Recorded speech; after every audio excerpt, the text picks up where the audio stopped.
Pambira ka kabayan, oh. Pinagandaan pa naman kita, di ka dumating. Pambira. Paluto pa naman ako sa kapatid ko ng ano. Eh, okay lang. Sige, next time na lang. Sabi ko, handa. Kasi sabi ko, darating ka, oh. Paluto pa naman ako. Sa sister ko. Sibot-sibot pa naman nagluto. Na posible magtuloy-tuloy sa San Andreas. Pero ganun pa man, okay lang. Wala kami ba? Ikaw nagtanong sa time. Sige, yan, bye-bye.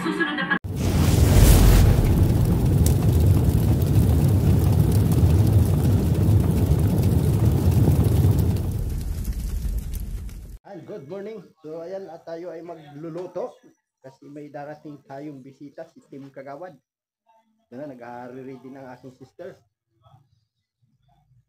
Ayan, so ngayon ay eto, medyo sasangkot sa raw muna itong ano at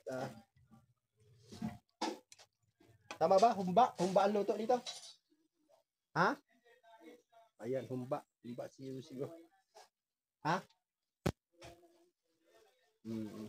So ayan pa ang ano dito ay parang sasangkot sa muna bago mamaya i-ano na lang na para timplahan lahat. Ayan.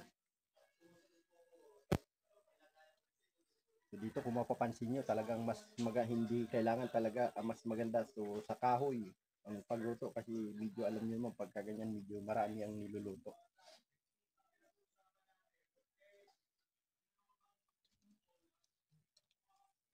So ito na po at ito na yung luto ni Master Sister Chef. Ito, so para yung chicken, ito ay chicken na pininyahan. Ayan, chicken na pininyahan. At ito naman ay chicken na gata, para yung chicken. Kasi ang bisita na daw po ay Muslim. Kapor chicken. Ayan. So ito si Sister Master Chef. Tapos meron siyang minudo.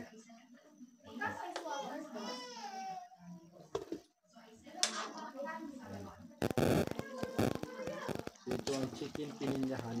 Ito yung chicken gata. Hindi na napakita po namin yung pagano. Ito lang naman yan na pagano yan.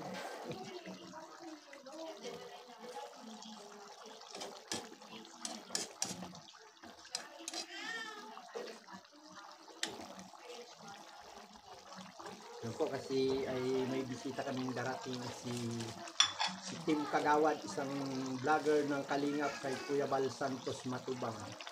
Hindi ko alam kung anong oras siya darating. Ayan po. Tayo ay nagluto ng handa para sa pagdating.